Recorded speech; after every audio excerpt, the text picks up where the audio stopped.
Si j'utilise une fonte pas libre de droit, est-ce que je vais avoir affaire à la police? Yo les gars, aujourd'hui, algorithme de décision JavaScript, partie 3, partie finale. Le programme est fonctionnel, le programme est beau et le site est en ligne. C'est parti pour la démonstration. Ok les gens, on est parti. Alors bien évidemment, parce que je suis un sadique, je vais d'abord expliquer le code avant de vous faire une démo. Bien évidemment, ça ne va pas être fastidieux. Je vais expliquer de la meilleure manière possible. Avant tout, juste pour que chacun d'entre vous, dans vos petites têtes, vous puissiez bien comprendre comment ça marche. Let's go. Donc je rappelle, petit rappel du contexte vite fait. Donc dans la partie 1, je m'étais donné le défi de faire ce challenge en 2 heures, ce qui n'a absolument pas été réussi, je l'admets. Mais du coup, il y a eu principalement de la réflexion de basique, de la conception, notamment sur Paint, Blocknote, etc. J'avais une version du programme qui était à moitié fonctionnelle, mais voilà, j'avais quand même la base de l'algorithme. Et du coup, dans la partie 2, la vidéo qui ne devait absolument pas être planifiée à la base, mais ça a été la vidéo dans laquelle justement j'ai corrigé complètement la partie purement fonctionnelle de l'app. À côté de ça, voilà, comme j'avais dit, je suis passé sur TypeScript, donc une sorte de variante du langage JavaScript qui me permet d'être beaucoup plus au-delà de l'aspect sécurité, variable, typé, machin, tout ça. Ça m'a permis aussi d'y voir beaucoup plus clair dans mon code. Donc il y a eu d'autres choses qui ont été faites aussi dans cette partie 2. Je vous invite à aller la voir, bien évidemment, et même encore la partie 1 avant, si vous ne les avez pas vues, sinon vous n'allez rien comprendre à cette vidéo. Mais bref, là dans cette partie 3, donc je vais vous présenter bien évidemment le site entièrement fonctionnel et designé. Alors bien évidemment, il faut que je vous explique aussi les modifs que j'ai faites. Donc bon, il y a le design, mais on va pas revenir là-dessus parce que ça ce sera l'objet de la démo finale. Juste avant ça, voilà, revenir un peu sur alors je fais en sorte d'avoir ma tête bien centrée sur la caméra, mais forcément je risque de pas hyper bien voir mon écran. Bref, si je vais dans par exemple, alors bien évidemment il faudrait peut-être que je pull parce que j'ai modifié sur un autre PC. Ok, on a donc notre algorithme final. Donc, alors on a, je vais essayer d'aller quand même dans les grandes lignes, mais en gros l'idée c'est que on saisisse d'abord toutes nos options. Donc voilà, je vais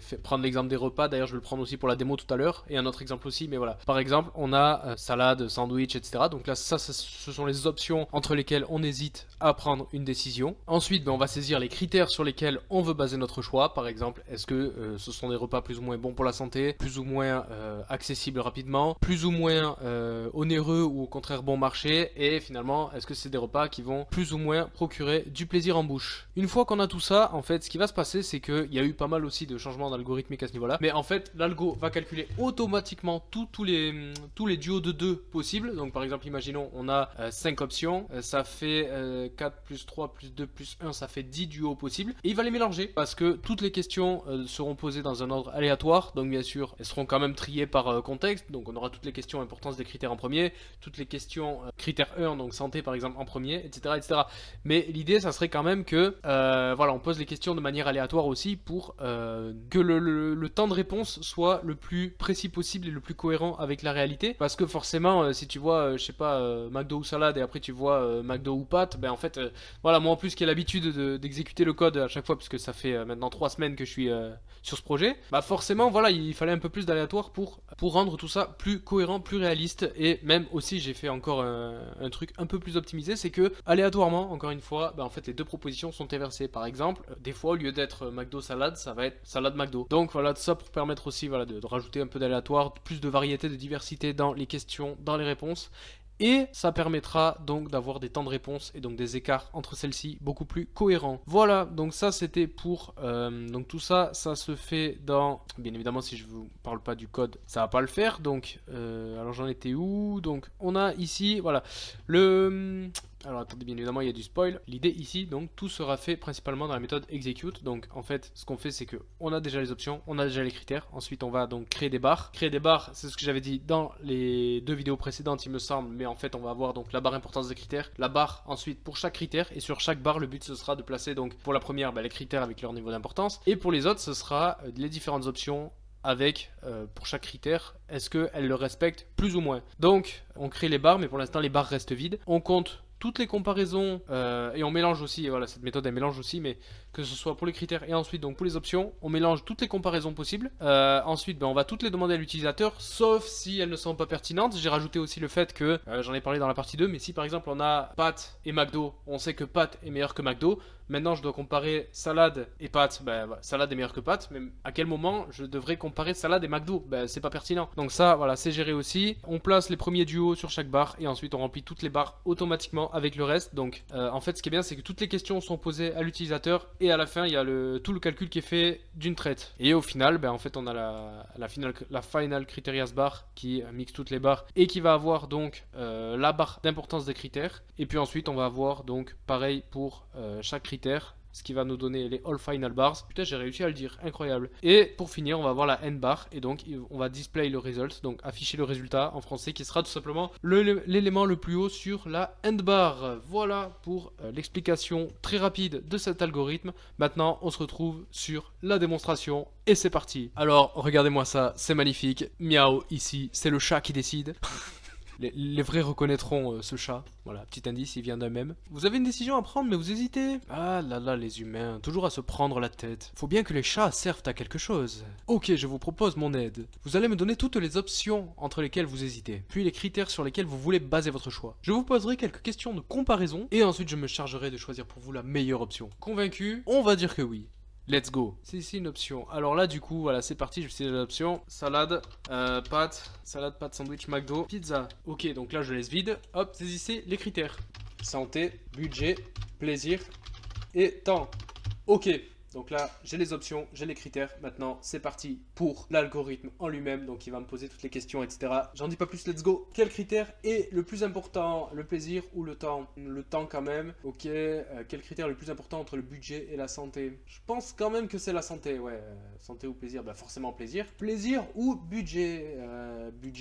Budget ou temps? Un repas pas cher ou un repas rapide? Je dirais quand même un repas pas cher. Ok, au passage, vous regarderez qu'il y a la jauge de fiabilité qui se remplit. En fait, dès qu'elle sera remplie à 100%, le chat pourra prendre sa décision. Quel élément respecte le plus le critère santé? Pâte ou salade? Salade. Salade ou pizza? Salade. Pâte ou sandwich? Pâte. McDo ou sandwich? Sandwich. Pizza ou sandwich? Pizza. Salade ou McDo? Salade.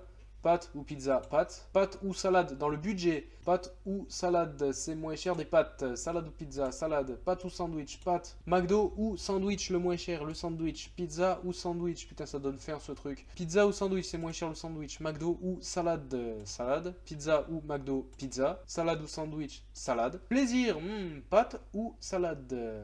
Pâte, salade ou pizza, pizza. Pâte ou sandwich, sandwich. Sandwich ou McDo, McDo. Sandwich ou pizza, pizza. Salade ou McDo, McDo. McDo ou pizza, McDo. Ok, et pour le temps, c'est plus rapide de me faire une salade. Plus rapide d'aller chercher une pizza, d'aller chercher un sandwich, d'aller chercher un sandwich. C'est plus rapide d'aller chercher un sandwich qu'une pizza. C'est plus rapide d'aller chercher McDo qu'une salade. Et c'est plus rapide d'aller chercher une pizza que McDo. Ouh. Meilleure option pizza. Alors maintenant on va voir si effectivement notre beau petit chat a bien pris la bonne décision comme il fallait. Merci petit chat, merci.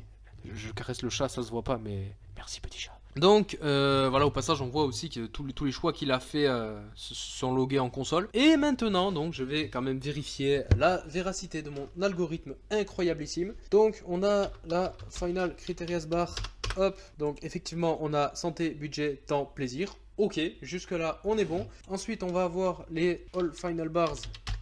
Hop, donc on va avoir quoi? On va avoir sur la santé. Alors attention, je regarde pas. Sur la santé, on devrait avoir, il me semble, 1 salade, 2 pâtes, 3 pizza, 4 sandwich, 5 McDo. Ouf, ok c'est bon. Ok, c'est bon, le stress de ouf. Bon, normalement, j'ai testé, mais bon, je fais pas semblant d'être en suspense ou quoi. Hein, c'est que j'ai tellement pas confiance en moi sur ce genre de truc que je me dis à tout moment, il y a un classement qui est mauvais et je recommence la vidéo. Bref, en budget, ouais, je devrais avoir 1 en pâte, 2 salade, 3 sandwich, 4 pizza, 5 McDo. Ouh, c'est bon, c'est bon. C'est bon, ok. En 2, la barre du temps. Non, c'est la barre du plaisir, pardon, la barre du plaisir. On devrait avoir en 1 en McDo, en 2 pizzas, en 3 sandwichs, en 4 pâtes et en 5 salades. Ok. Et finalement, arrête avec les finalement. En dernière barre, nous devrions avoir donc la barre cette fois-ci du temps, les repas les plus rapides. Et on devrait avoir en 1.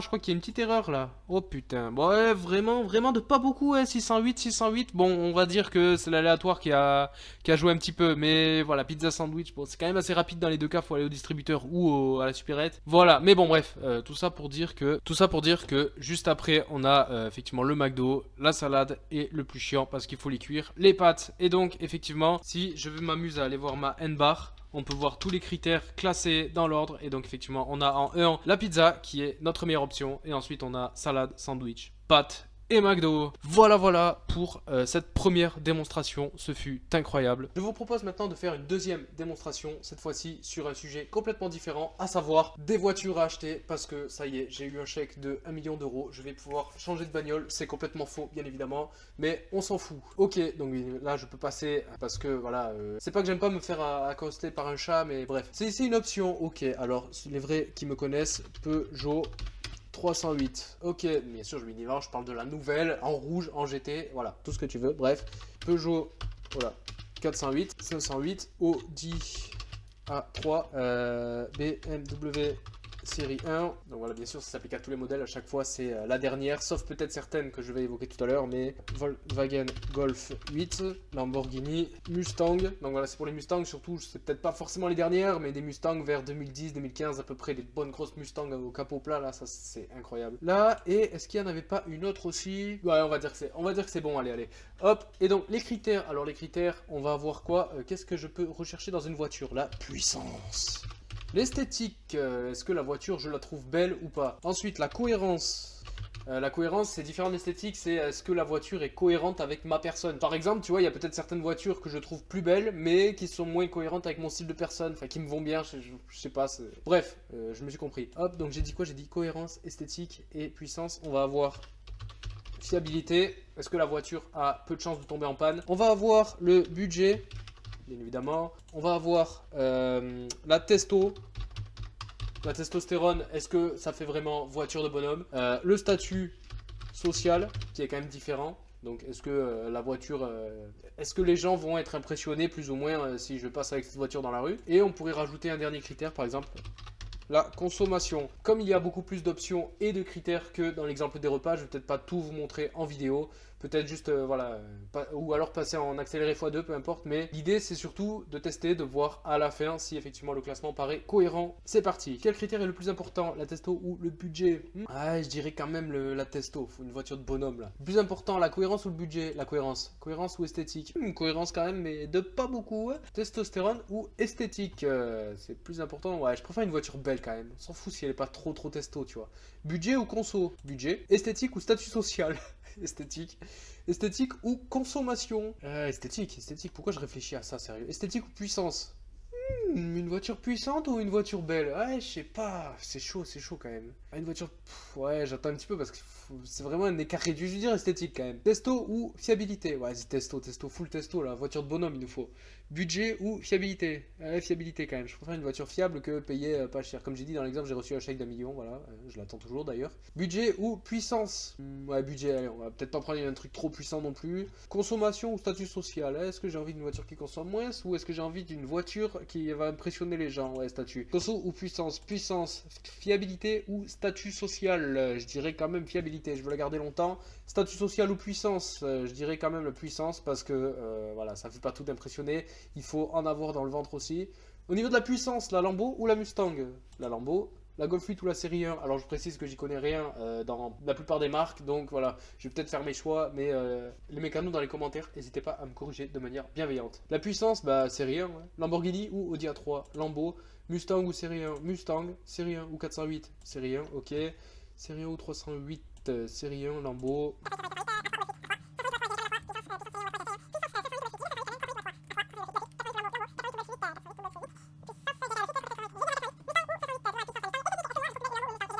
Je suis plus les compacts, genre A3, série 1, tout ça, que les Lambo, tu vois. C'est série 1 ou Mustang. Je vais quand même dire la Mustang.